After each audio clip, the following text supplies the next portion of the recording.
All right, guys, so one of the things you want to pay attention to is this is one of the easiest, one of the most simplest installs you've ever done in your life, just because of how easy it is to disassemble. This particular model already has an aftermarket doubled-in radio in it.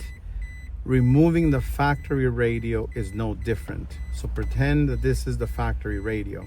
You're going to start with removing the AC climate control panel down here using a panel removal tool. Just pop that out, both bottom and top. And right behind this panel, you're going to have a AC climate control plug. Okay, so there's two plugs behind this panel. Make sure you disconnect them. These two plugs right here. One clip there, one clip here. And then so right below this part, the factory radio is going to have 4 screws. You're gonna have one here, one there, and there's 2 more behind here. This particular install only happens to have these 2, but the factory radio is gonna have both 2 on the left and 2 on the right side. So what you want to do is get yourself a 10mm socket with an extension, and you'll be able to retrieve all 4 screws. Once you do that, the entire radio, all this is gonna pop out. And so once you pull all this out, right now we're only gonna get this frame because the aftermarket radio is bolted in there using its brackets, but the factory radio will pop entirely out, and you'll have the plugs right here. That plug needs to be disconnected, which is this one. So right now you would have the entire radio out. Just right now we have it separate because this is an aftermarket radio. As you can tell, it's been in here for a long time. And we'll put that off to the side. These are the factory plugs that you're gonna have on the factory radio. You're gonna have AM/FM antenna, and you're also going to have power speaker connectors like this. This happens to be an aftermarket radio harness, as you can see. This has been added to replace the stock radio with an aftermarket radio. We're gonna leave this in here because the microphone and the parking brake wire are still attached. So we're gonna leave this in here. We can't pull it all the way out, so we're gonna leave that and ignore it for now. But these are your factory radio plugs right here. 1, 2, 3, plus the clock plug.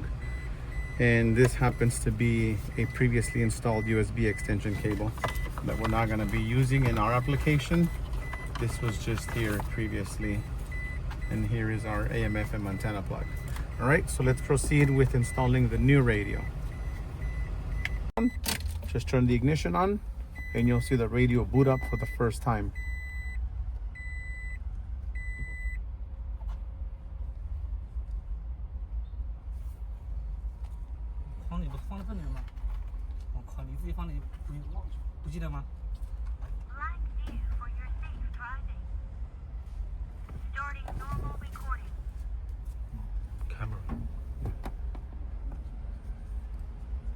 So this is just the beginning. This is the initial boot up process. You'll notice how the buttons on the left, they're gonna start to change color. You can go ahead and adjust that as far as the color that are on the left side of the buttons here. So this button with the 4 squares is gonna take you to the page of different applications that you have within this unit. So the options for this will be YouTube can work, but you have to make sure that you are connected to Wi-Fi hotspot. So inside settings, under network, you will have to turn on the Wi-Fi function so that you can connect it to the Wi-Fi hotspot.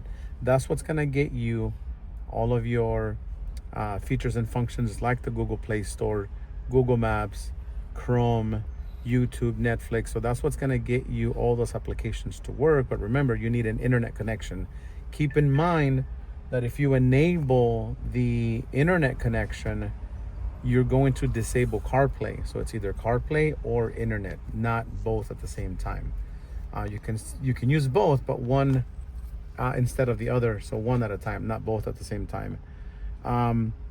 The layout here, this is your AM/FM, this is your GPS speed control, this is your USB input. This is what's going to tell you what's playing. So right now, if I go to radio, for example, and I turn the volume up like this, and I go back to the home button, my FM is here, but this is my USB audio input. So this would be, this happens to be a song that's built into the radio. We loaded this onto the radio, and that's what all this is. This is a library of songs that we have on the radio, on the radio's memory, for example. Other than that, we'll go back to the home screen, and we're gonna select the 4 squares. Let's go ahead and launch the Z-Link 5 application for CarPlay. Before you go there, make sure you go to Bluetooth and connect your phone to not Bluetooth music. You're looking for Bluetooth. So in here, we're gonna go ahead and pair an iPhone. So we'll go to settings, we'll go to Bluetooth, and we're gonna go here to the chain link, to the magnifying glass. It's searching for Bluetooth devices. It looks like we found it. It's called CarBT. It's gonna ask me if I want to pair, allow. So I just allowed it. Now it says that it's connected to my phone. And so now Z-Link is gonna open up. It's asking me if I want to pair to CarPlay, hit connect. And that should go ahead and launch CarPlay so that my phone applications can now open on the radio screen. This usually takes a few seconds for the data communication to happen, but now we have CarPlay connectivity directly on here. So I subscribe to YouTube Music, so this is YouTube Music, the application. So this is that, and so now I have mapping here.